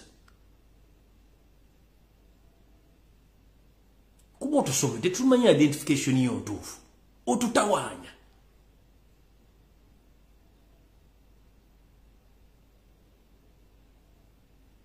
Gwenyereku Nsereko Gwenyereku Sulaimani public abantu bamanyi Nsereko Muhammad kana passport tumanyi muri mu bini Nyereko Nsumani muri mu Swaitani Nsereko muri mu Ibilisi Nsereko tumanyi machinyi mu otambuli enja gafuna tofai kubanga fe twagala kujja obwerebo tubuteke ku social media kuno tukujjeyo tukoye ebintu by'ekiyaya abasajja bakulu batambula mu yaya abantu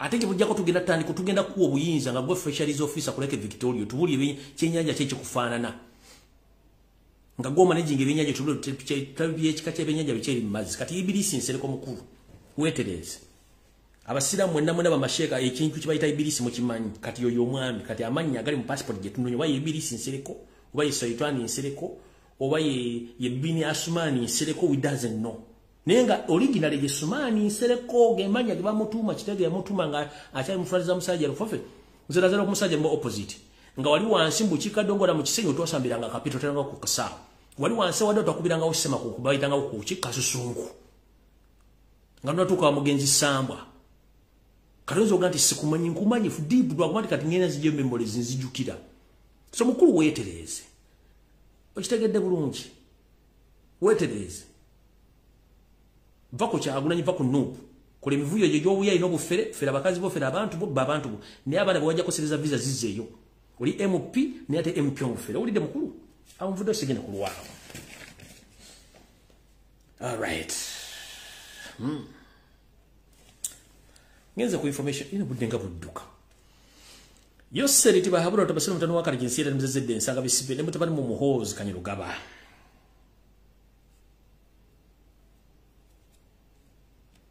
kansubileti muli bulungi ka pressure mukawulira munnango ramazo babya kunyonyi ne musiba captain omu ne major n'abaana abalabe mwasibe katabi barracks ne ku air base ntebe lwaki mwabasibye musiba babwerere mubate mwatusa to the extent ne mutusa meeting mu barracks e katabi ne ku air base ne mugamba twagala kumanya ani adiringanira Lumbuye ne mukwata bana bani bajja kama simu nonya mu contact ya Lumbuye timujja gifuna musode nakawutaka mu timujja gifuna kati mwa promises abaana bano buli muntu ye nasobola okulopa munne mu milioni 10 ne rank but is this fair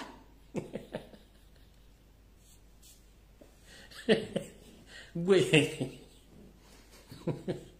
mwagambye mugenda kunonya buli muntu yenna omubala kisomwana yenna ayina contact ya Lumbuye ngadi omu kubbo awabire munne nti ayina contact ya Lumbuye mwamusubiza lanka ne milioni 10 buli omu singa mufuna omuntu yenna linkinga omuntu yenna mubala kisawa information mapsebu oko kuna mira muzibe malabisira muzibe tajja kukula bako kunyigira mu nzikiza teri agenda kukula you are wasting a lot of time yabagwako densi yabaleka da so malabisira kitegedde bulungi mu malabisira temutegana kati bayi mwasuza milioni 10 ne ranks okumanyani akolaganira Lumbuye malabisira n'obusajja mu basindise wano bwaze n'obutwa nabo malabisira kubanga it is impossible this is the NNC but bagita butuluchi bwemwali ma first round ne second round muveewo ekiki bosike kitajjadde bali yako ku mungalo tojja kusobola mujja kufa pressure temwamanyira ba criticizing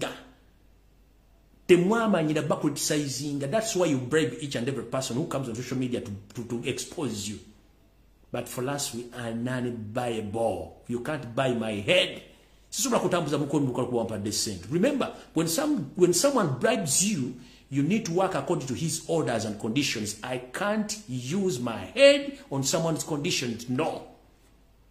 Nkera kumacha ne nkozesa engalabi yange okusinzira Katonda kiyampadde kitula mu mutwe so seko kya Museveni nabayayi be kibayiza kumbula. Nowhere mbadde musiya ngoluko. When someone gives you money on condition, you have to work according to his orders. Nze siri moyo class. Katonda ampe engalabi yange injikosa nga bwe yindo kola tosobola kunkoma ko lwa sente.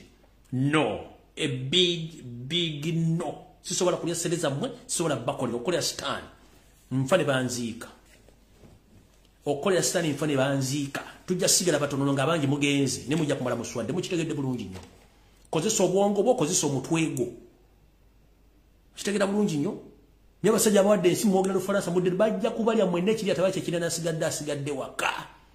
Okitegedde. So Museveni eyo milioni 10 ze mwasubiza abajasa bali mu camp singa muri abali mu military abali mu katabi ne kwa base analeta omuntu yena ali connected ku Lumbuye milioni 10 ne rank eyo muvumbi atete lyajja boba kubatali yo to information je tujijja wala nyoto muza tujijjawo muri no ekyo kimaza all right ngabe nabagambye nti emirambo gyaleteddwa ebombo mirambo 22 lwakumaze nasoka nembako mukage gyali confirm linamanya wetogerere sazi de mirambo mingi gituse mu bombo era bali mukujirongo sabagiyitire bannansi bagitwale banyini joba nanyini bantu bano tugenze mu maso yose litiba habura ne mukazi wo Janet Minister of Education yaragidde abana bajje ku nguudo ekyo nakyogedda sijja kiddamu ndowooza mutegedde bulungi awo sigenda kulwawo njala kuyita mu bwangu. All right. Era ntegezeddwako mukowerere mweri abamaje nti eno si abamaje kansokenzi gyo kano. Bana Uganda bwenda buli mujali njala bategeeza. Nti ntegezeddwako n'okutandika omwaka ogujja. Okumanya bano bayide babulako majani n'awuuta yaluddeyo. Government ya Museveni yagwadda. Government ya Museveni yagwadda. Okujjako mu abatayiwunyiriza n'abatala yagwadda. Minister of Knowledge okunonya ensi wagante ziriiwo. Museveni bwagamba nti amafuta yaggakola nga balina okugakola. n'asindika bana ku street be kalakasa n'olaba Nabbanja ng'azina amazina gano linda komba zanyire video eno ne mutamanya nti gavumenti yagwadda linda ku video eruwa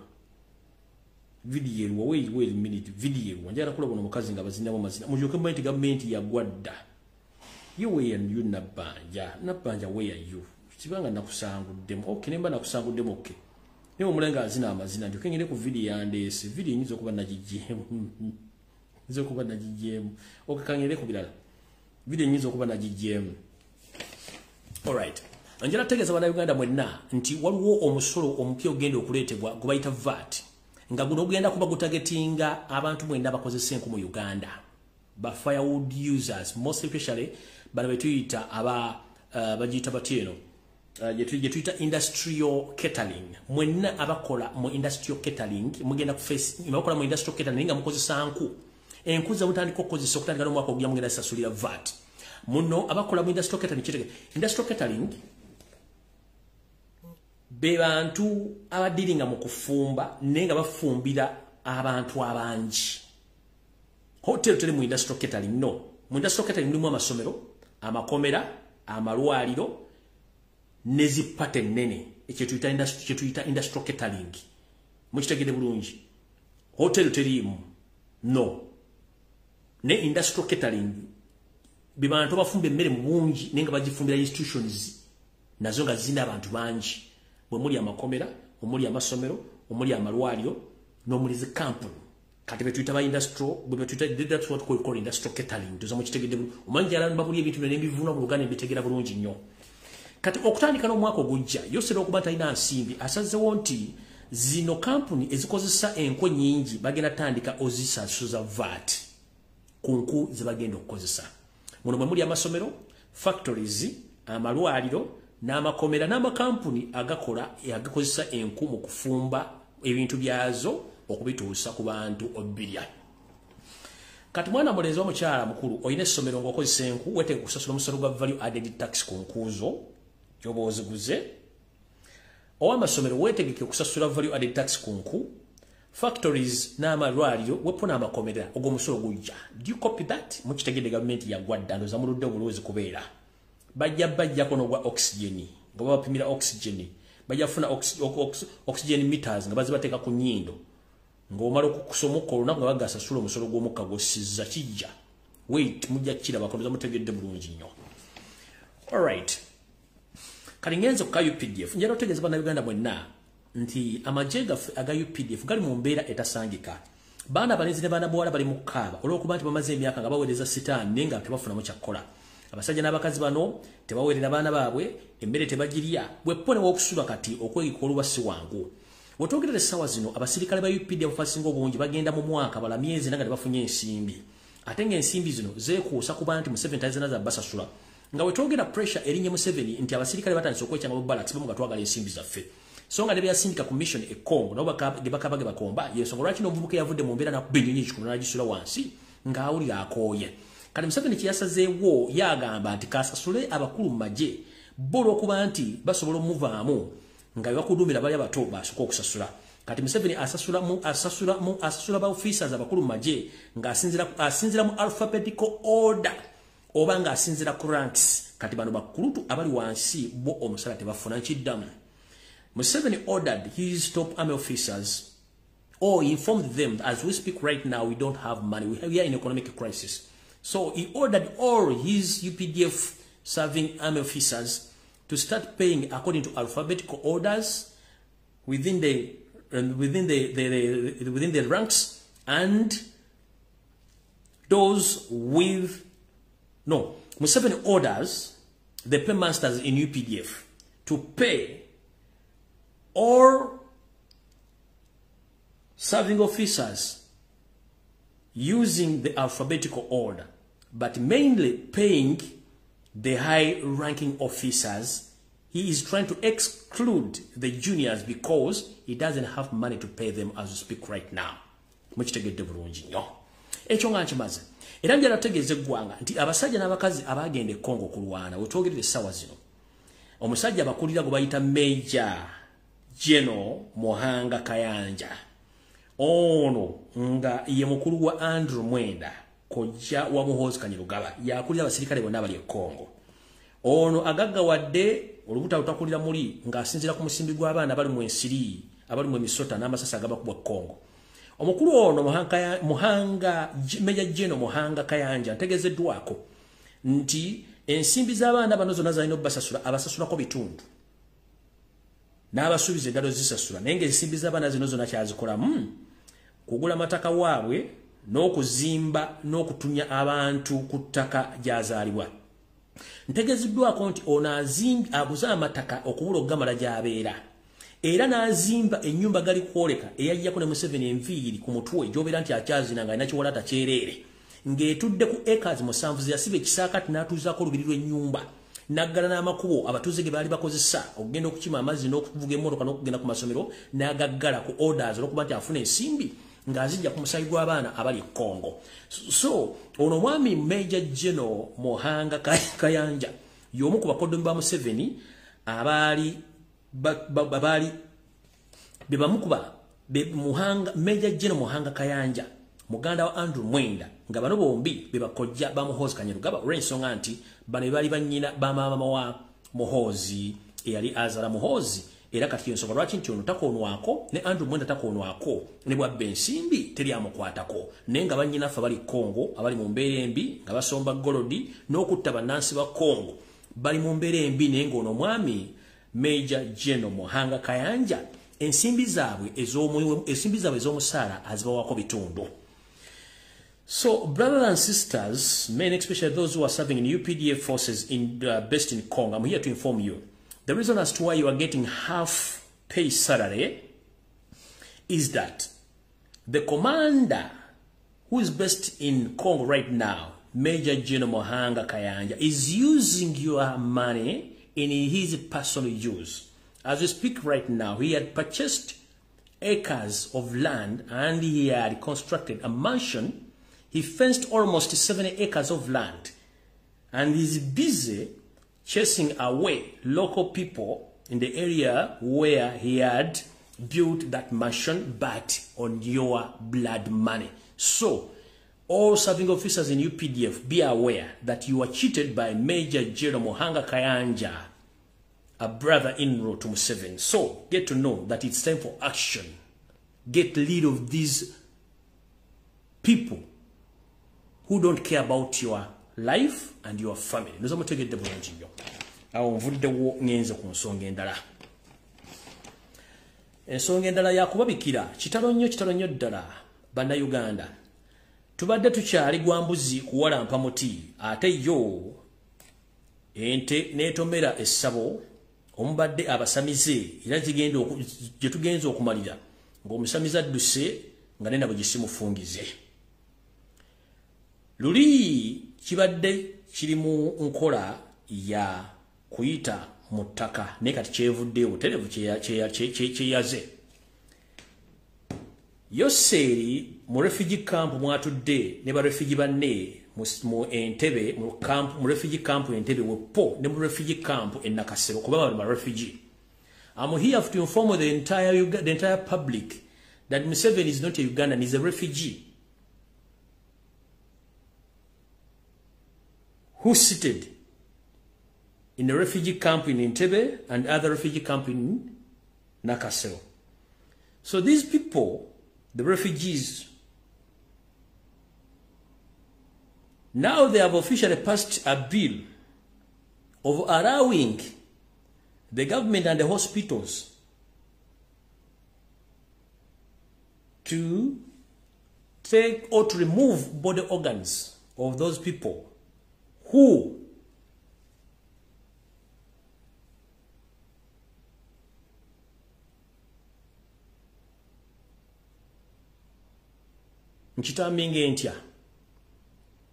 last week the Parliament of Uganda passed a bill allowing the government or the government hospital to remove body organs from the dead people without getting authorization from the relatives. Previously, there wasn't any law which allows hospital or any government institution to remove body organs from a dead person. Because we know it clearly that Odrek Rwabwogo, the son-in-law to Museveni, is the man behind of the business of the body organs in Uganda on black market. He had been all along using the Pakistanis and Indians who have been harvesting body organs from dead people in Uganda, including those people who meet accidents on highways. So, as we speak right now, I'm telling you the fact is, we don't have the Prime Minister. NAMAYANJA, the one you see ever dancing like a fool, she is not the Prime Minister. The Prime Minister is Odrek Rwabwogo. That's why he influenced the Parliament to pass this bill which allows the hospital or the government institution to harvest anyone's body organs without authorization from his relatives. Nchidam. Olwokuba nti mu Uganda ba refugee abatudde mu refugee camp Entebbe ne mu refugee camp NAKACWA nga omu ku batabani abawasaba wala ba Museveni kubaita Odrek Rwabwogo onabadde addukanya business ey'okutwala ebibumba ensigo n'amawolo n'emitima okuva mu bantu abagudde ku accident abafudde nga kimenya amateeka tekikirizibwa okujjako nga nannyini kintu ekyo yakkiriza oba nga abantu ab'oluganda b'omuntu bakkiriza naye kati omukulu ono Odrek Rwabwogo nga bagambye nti ye Prime Minister nabbanja kisiikirize ekiriwo okuzina amazina buli lunaku ne babalusa nti ye Prime Minister Odrek Rwabwogo eyalonda ne cabinet eno omwami ono yawadizibwa Parliament nga ayita mu bamafiya banne okuyisa etteeka lino erikkiriza gavumenti oba eddwaliro lyonna okujjamu ebintu by'omunda by'omuntu nga tebalina gwe beebuuziza kasita bala nga tukyasobola kudda ngulu ate nga nayo kimenya mateeka kati bakifudde kya tteeka nti omusezi night dancer Odrek Rwabwogo business ye bagitadde mu mateeka kati ne bakujjamu ekibumba oba ensigo tekyali muntu agenda kugoberera ne tukimanyi nti bano abasajja olw'okuba nti obwongo balina butono bulinga bwante era tebakimanyi nti era ne booyisiza etteeka kisigala eri muntu okukkiriza nti agenda kuwa ekibumba ky'oba ensigo ye singa aba tasobodde kubeerawo mu bulamu kye tuyita donation oba abooluganda b'oyo omuntu okukkiriza mu butongole omuntu oyo n'aba afudde nga tasobola kweyogerera bo okusalawo nti omuntu waabwe aweeyo ensigo ye oba omutima gwe ku lwoyo gw'aba yagadde oba ku lw'eggwanga lye wadde etteeka lino lyayise ne mugenda kuwuliranga accident nga ne bw'obanga ossa era ng'otunula basobola okukuba obutwa oba okujjamu ebisigo okujjamu ebitundu by'omubiri ne babitwala kubanga kati akatale baakagudde officially tekakyali black market kali officially era kalinze taata waako Museveni okasayiningira batandika okutunda ensigo zammwe emitima wepo n'ebiwoowoolo nga tebalina kubakubye ku mutima so no mbakubiriza mwenna abantu abavuga ebidduka n'abatambula ku makubo mwegendereze nnyo nti kati okufa kyangu nnyo mu Uganda ke basayiniza etteeka lino nti kati luli badde batyatyamuko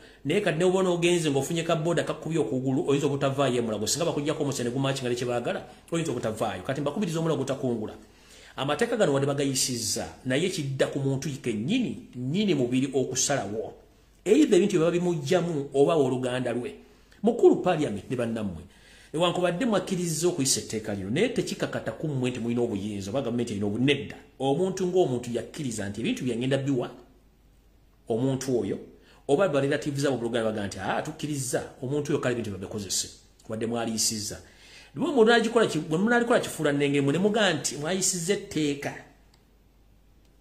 njala babuuza mu Uganda tulinamu bukya mu batunda emitima gy'abantu batunda ensigo batunda ebibumba n'amawowoolo era bukya esangibwawa ekyabawaliriza okusindika etteeka lino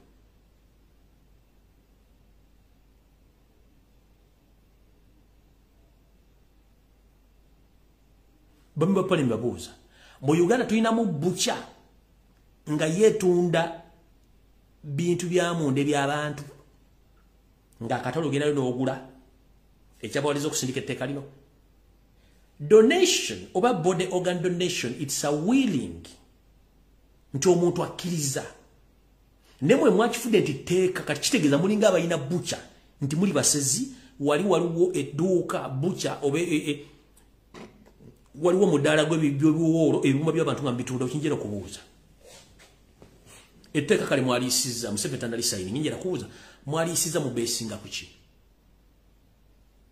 mu Uganda tulinamu kubanga mu Uganda si kyangu nnyo okuyo omuntu teyagala mutima ayagala nsigo si bangi nnyo nga mubazungu ne mbawalabu no kino mukikoze mu besinga kuki tuyina mu bucha etunda organiza abantu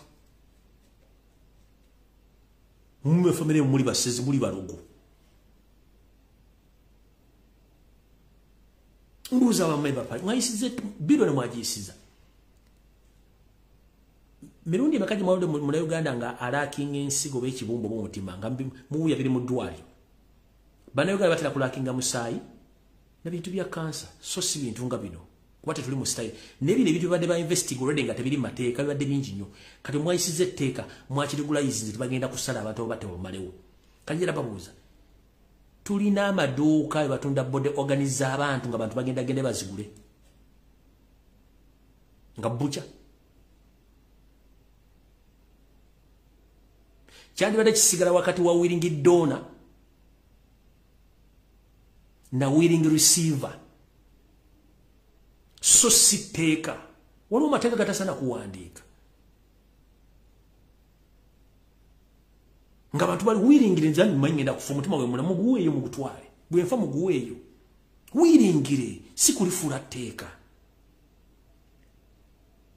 omuntu adonatinga willing na donating ade chimwa change manfude mu chiwe gundi willing ne mu chifudde teka zifu muina bucha mulina ebidala kumugendo tunde bintu bino ona mubadde mu bibalulinga musumukula akiside ne mutwali bibumba ne biwolo ne emitima gy'abantu n'ensi kati mahame kigenda okubeere mulago aha mubadde mbitwalulinga teri abakuba ku mukono kati ngeteka weeriri mwalese mama yangu Fatuma ogenda kuwulira olaba lulimba de mu kinya abantu ababoda bafuna accident ava mulago emotoka zigudde ku highway nga abantu bava mubaleta mubasaze mu ngababuluza mbwe kati bwe lwanga teeka mama yangu Fatuma mugenda tukola ki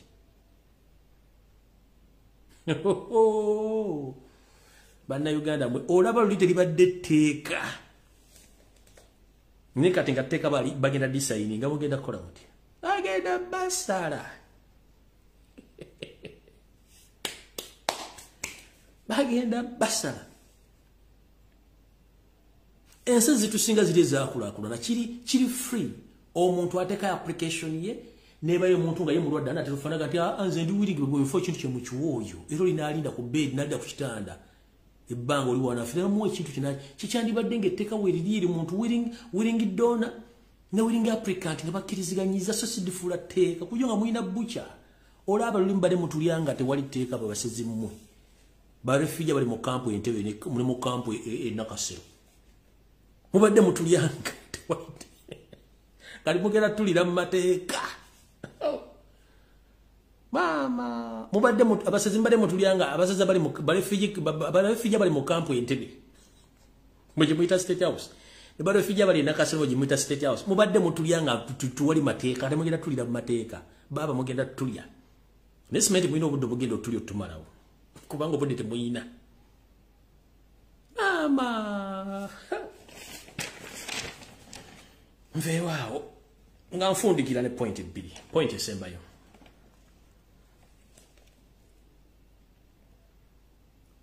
bannayuganda mulina ekintu kyemutalaba kyekiriwa ensi yaffe bagitwala mpola mpola ebyo bino betwogera tubyogera nti tulina byakukola naye tulina obulumi mu nsi ze tuyiseemu ne betulaba naye Museveni alina sisitimu gyakola mpola mpola emugiraba naakola ekintu nemuseka nembeera mugana kikozi kiwedde omugenzi Idi Amin Dada yaleka akoze buli kintu kyonna ng'akikoze mu butaasoma bwe ku lw'Abannayuganda ne business nazikwasa Bannayuganda yesobola ki yasobola okusaba ebinga emyaka mwenda nga talina loan nga sente zijjambadde kuba yali alina omutima gw'eggwanga but as we speak ebintu byonna Amini yaleka bitundiddwa ebira bifudde ettogge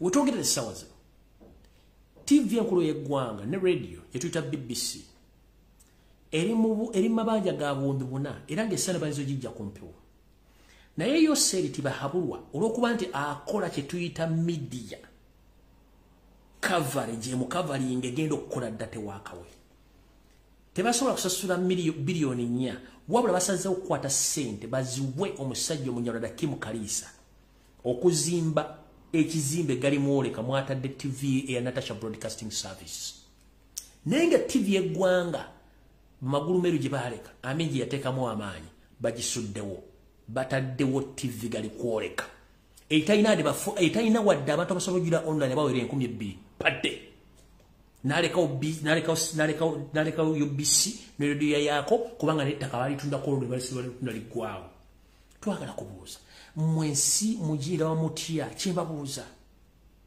if all the government properties which were left by the previous leader have been sold off, destroyed, but these people, they are creating their own things within the state, but using the taxpayers' money.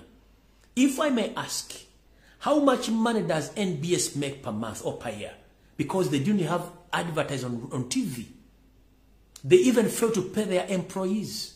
But how dare that they have managed to build a mega mansion or a mega structure where they have already established their TV, where they get the money and those machines, those are state funds.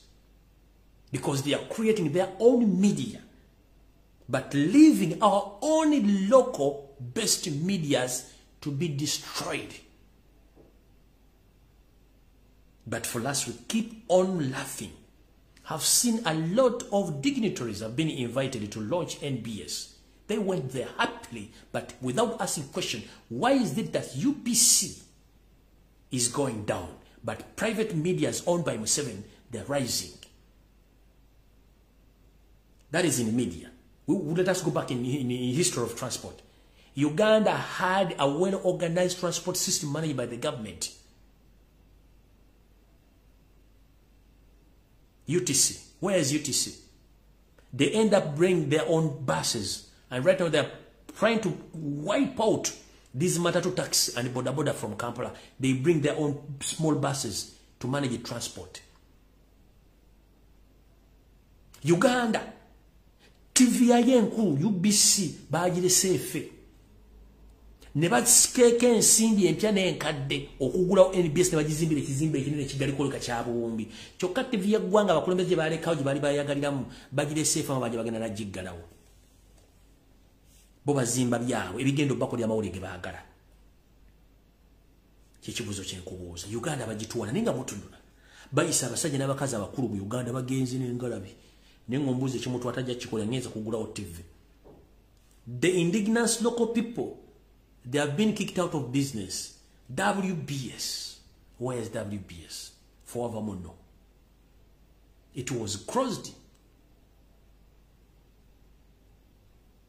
due to the high taxes.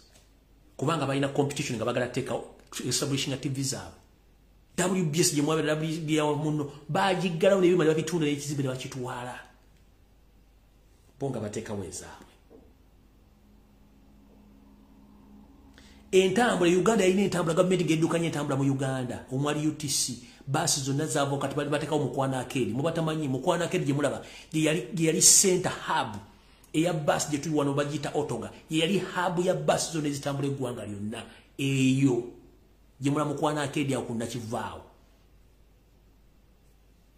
bawo mukwano ye Museveni nga eyo hub chokanga buli district wapeleyo ka hub akatono ka bus station akatono UTC was up nga collecting abantu balete Kampala. What went wrong? Kati baleta basi zaabwe zino ziholizo zani zigagaza zibaleta esawa zino baleta basi ziliyo bazikwese basi okakwagala kugoba taxi zonna ne boda boda bali kubaleta basi zaabwe ne webuuze bannansi bagenda kulyawa ne gokyali okanula amaaso kati kaka nakasembayo sagala mu documents mbawa information kali manya banyampi bawulira bubi nnyo elebadde new vision ekugambye bweti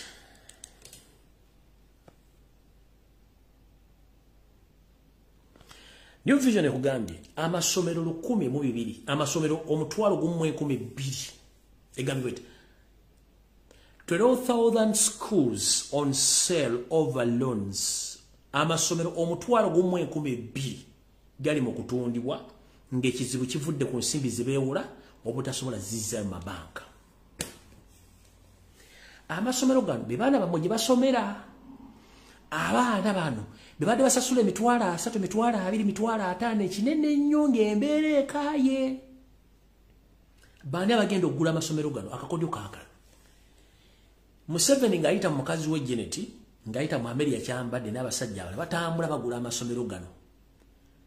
Bagagula ogajja ku bannansi bo bageddize bagakyuseemukko gatandikire mu kakadde kamu kadde biri okudda waggulu system y'amasomero gonna bagatwale. Akakodyo kali katya.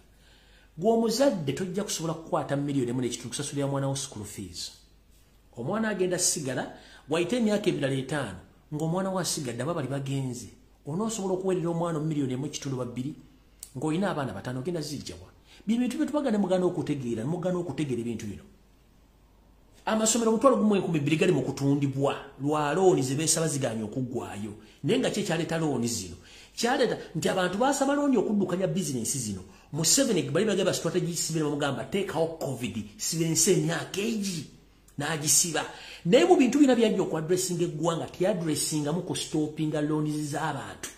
So ng'ensi zonna kebera Amerika kebengeri basiba looni zonna bagamba nti okuva tutaddewo lockdown teri looni ekola. Ate zo gavumenti zigamba nti tutandika okuddiza abantu bano ssente ezibaliisa n'ezibanywesa nga bali mu maka gaabwe n'okubawa emmere. Museveni yasibawo talina gwe yawa mmere wadde ekikopo ky'amazzi.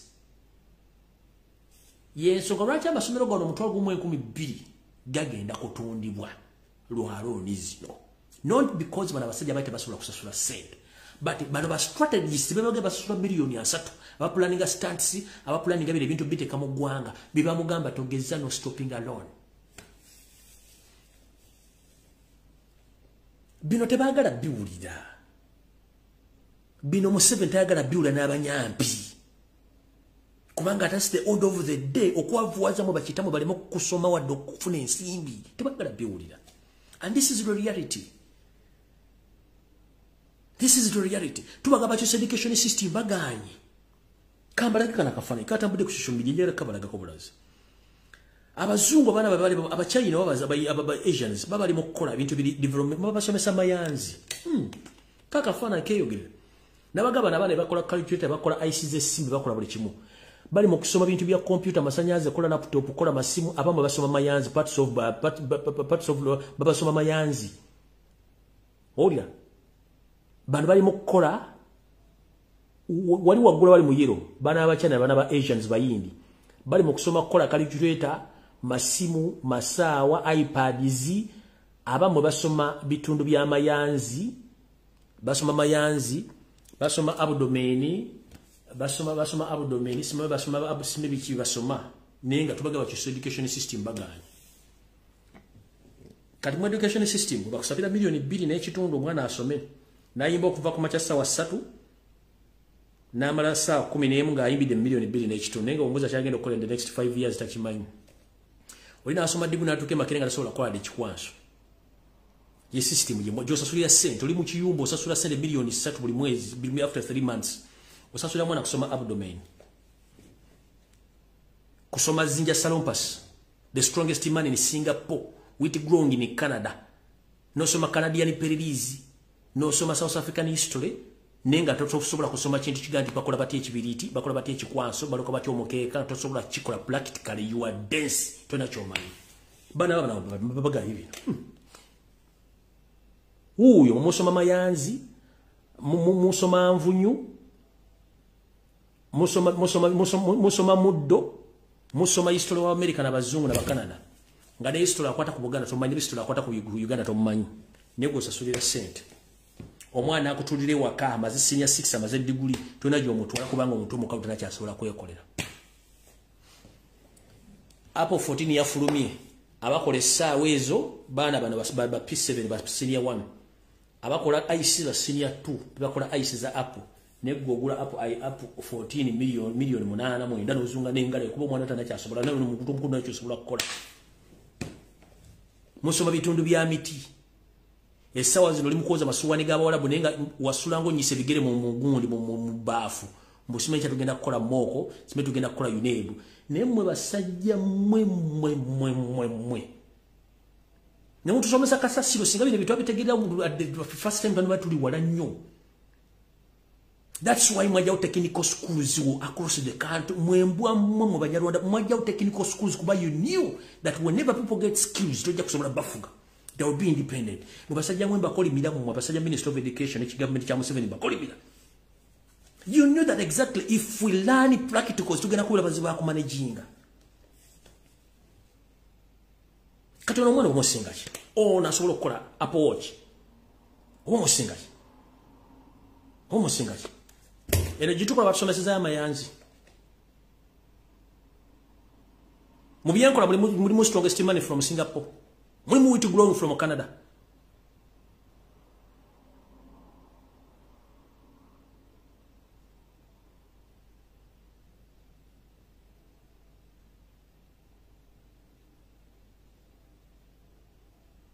Nobera mu kiromo n'osomba bitono mu mtogo kuwotola kulinga generate wedemu amafuta ng'osoma kumbe osoma kasasiro.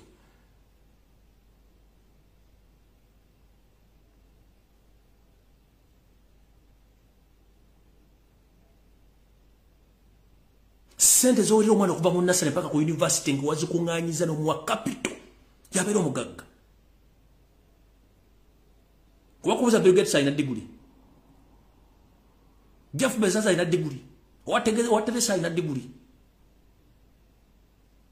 Kuba kye mwagala tubeere abana baffe basiruwale busirwazi tusome tusiruwale busirwazi.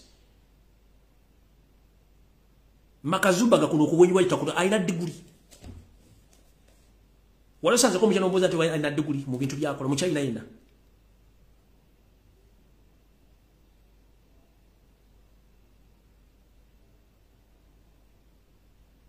Mu basajja mwe ne bakazi mmwe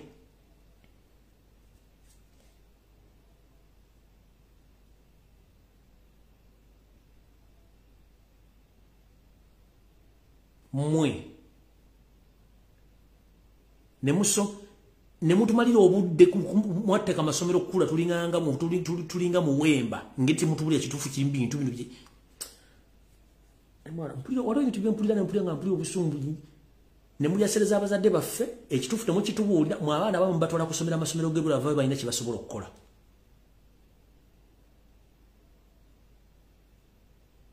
Gye mutwala application mu Kampala n'okusaba emirimu omusajja wa P7 wa senior 4 abana tebasomangako byo bakozesa. Ojjozunga ne masters omusajja you are overqualified agenda kuwa seruga lwaki bwamwayo ku overqualified. Kati uno omukyala kati akulira CEO kati akulira ennyonyi za South Africa mukyala Muganda yasoma empapula zonna ezindi ez'okudukanya ennyonyi baleeta ono empuuta yaabwe gye bateeka ono tumusime simanyi ono bayani kasasiro ono ate nina empapula zimwogerako. Okusoma kulungi naye kozesa omutwe gwo. I think at the some extent bw'otuuka ku senior 6 drop out genda okole practicals. So ekintu ky'osobola okukola nga okijjamu ssente. And I'm encouraging parents, please, if you plan well for your kids, if you can't manage your kid to go to university, please look for man, take the kid to the technical school. Either agenda okuyiga okuba buloka, oba agenda okuyiga bakanika emmotoka, oba agenda okuyiga bakanika amasanyalaze, dani okugenda ku university asomere advance nga tena kyagenda kukola mu nsi muno. The biggest number of all Ugandans, they lack skills, but they are educated, but they lack skills.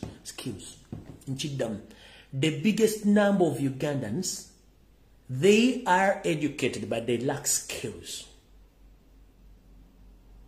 Because they were not prepared. And they were not told the truth and what to do. But they are ever applying to get jobs from different offices. And they keep ever being denied to get those jobs because they lack skills.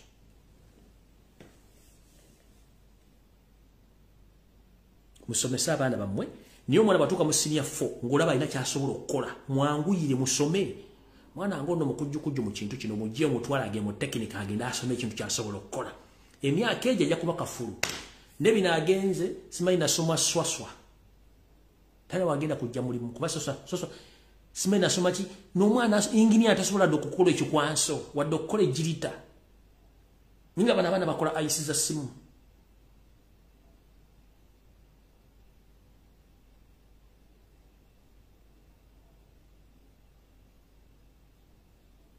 Mundu nga bawande bonde ku dunia kuna bannange.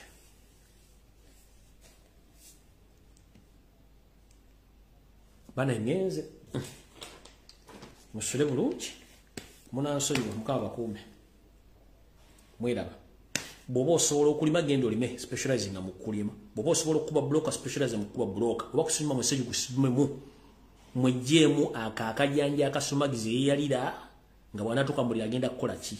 Ebyo gasimete muri white collar mufunonya white collar job zitezirijo. Kubanga nyoko kitaawo tayina mulimu gwe yatandika oni yanonye emirimu ekimubula kati gwe omwana omukulu ategeera ali mu amagezi.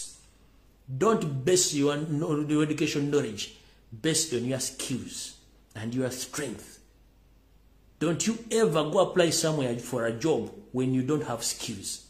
First acquire skills, you employ yourself, you be successful. Mchidam. Temukola application gena kunonya mirimu soka wezule kicho osobola ogende kikole o specializing mu ojja kwekozesa ojja gaggawala. Tokola application ninga toina skills kuba tonacho genda kukola. Bajja kukozesanga silipa eggwere bagulenda na kubanga every boss ya better right. So you have to be your own boss and you decide your own decisions. Tobera nga ndogo iba jikwata matu negende no, you have to decide.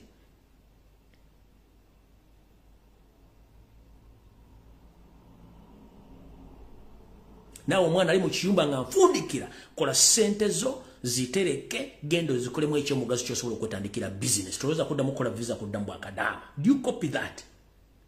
Obokoze myaka mukaaga tereka sente zo ufuke your own boss.